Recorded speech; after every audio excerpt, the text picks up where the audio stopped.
Hello friend दोस्तों, घरेलू हिंसा एक गंभीर मुद्दा है जो भारत सहित दुनिया भर में अनगिनत व्यक्तियों और परिवारों को प्रभावित करता है। भारत में घरेलू हिंसा के मामलों, प्रासंगिक कृत्यों और दंडों के संबंध में अक्सर कुछ पूछे जाने वाले प्रश्न हैं। उनके बारे में हम आज इस वीडियो में बात करेंगे। तो चलिए शुरू करते हैं। तो सबसे पहला क्वेश्चन उठता है कि भारत में घरेलू हिंसा किसे माना जाता है। तो दोस्तों, भारत में घरेलू हिंसा को व्यापक रूप से घरेलू हिंसा में महिलाओं की सुरक्षा अधिनियम 2005 के तहत परिभाषित किया गया है। इसमें शारीरिक, यौन, भावात्मक, मौखिक और आर्थिक दुर्व्यवहार के साथ साथ उत्पीड़न और धमकी सहित विभिन्न प्रकार के दुर्व्यवहार शामिल हैं। ये पारिवारिक या अंतरंग संबंधों में हो सकता है जो महिलाओं, पुरुषों और बच्चों को प्रभावित कर सकता है। दूसरा क्वेश्चन होता है कि घरेलू हिंसा से महिलाओं की सुरक्षा अधिनियम 2005 के प्रमुख प्रावधान क्या हैं। तो दोस्तों, ये एक व्यापक कानून है जिसका उद्देश्य महिलाओं को घरेलू हिंसा से बचाना और उन्हें कानूनी सहारा प्रदान करना है। एक महिला के हिंसा और दुर्व्यवहार से मुक्त जीवन जीने के अधिकार को मान्यता देता है और सुरक्षा आदेश, निवास आदेश, मौद्रिक राहत और बच्चों के लिए हिरासत आदेश जैसे कई कानूनी उपचार प्रदान करता है ये कानून। तीसरा क्वेश्चन आता है कि यदि कोई व्यक्ति भारत में घरेलू हिंसा का शिकार है तो वे क्या कदम उठा सकता है। तो दोस्तों, यदि कोई भारत में घरेलू हिंसा का अनुभव करता है तो वे मदद और सुरक्षा पाने के लिए कई कदम उठा सकता है। इसमें शामिल हो सकता है, पहला कदम है तत्काल सहायता मांगना। तत्काल सहायता और सुरक्षा के लिए स्थानीय कानून प्रवर्तन या हेल्पलाइन से संपर्क करना, ये उसका पहला कदम हो सकता है। दूसरा कदम शिकायत दर्ज करना। पुलिस में शिकायत दर्ज करना या कानूनी उपचार लेने के लिए इस कानून के तहत एक संरक्षण अधिकारी से संपर्क कर सकता है। तीसरा कदम उठा सकता है कि सुरक्षा आदेश प्राप्त करना। आगे के दुरुपयोग को रोकने के लिए अदालत से सुरक्षा आदेश मांगना, जैसे कि अपराधी के खिलाफ निरोधक आदेश।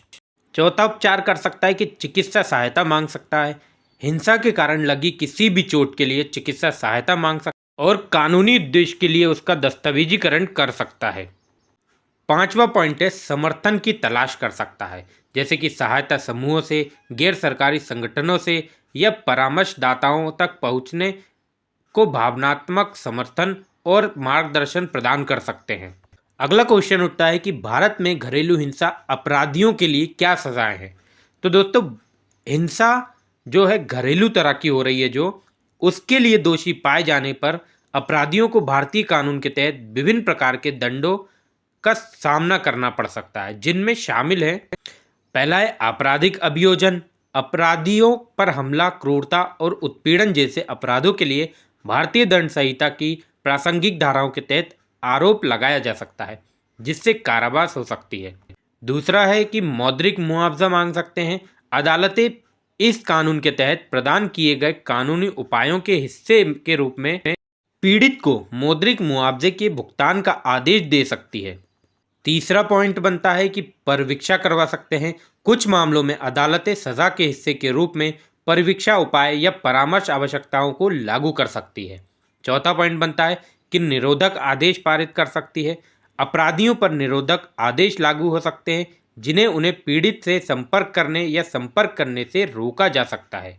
अगला क्वेश्चन उठता है कि हम भारत में घरेलू हिंसा को कैसे रोक सकते हैं। तो दोस्तों, घरेलू हिंसा को रोकने के लिए कानूनी, सामाजिक, शैक्षणिक हस्तक्षेप से युक्त बहुआयामी दृष्टिकोण की आवश्यकता है।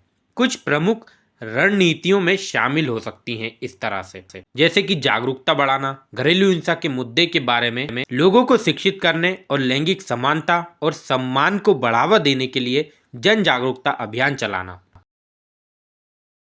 दूसरा पॉइंट है कानूनी सुधार की बात कर सकते हैं हम। तो पीड़ितों को बेहतर सुरक्षा और सहायता प्रदान करने के लिए इस कानून के जैसे कानूनों को मजबूत करना और प्रभावी ढंग से लागू करना चाहिए। तीसरा पॉइंट है सहायता सेवाएं उपलब्ध करा सकते हैं।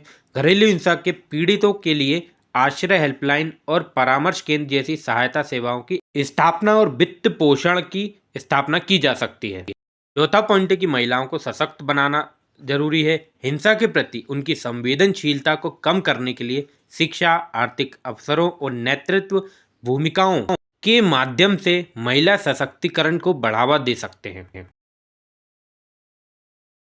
पांचवा पॉइंट है सामाजिक मापदंडों को बदलना। देखो, हानिकारक लैंगिक रूढ़िवादिता को चुनौती देना और आपसी सम्मान और समानता पर आधारित स्वस्थ संबंध गतिशीलता को बढ़ावा देना, ये कुछ काम हैं जो किए जा सकते हैं। घरेलू हिंसा से महिलाओं की सुरक्षा अधिनियम 2005 जो है भारत में प्रमुख कानून है जो घरेलू हिंसा के मामले को संबोधित करता है। अपराधियों के लिए दंड की रूपरेखा तैयार करते हुए पीड़ितों को कानूनी सहारा और सुरक्षा प्रदान करता है।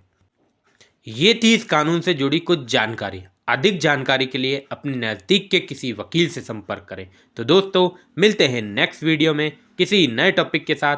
तब तक के लिए जय हिंद, जय भारत।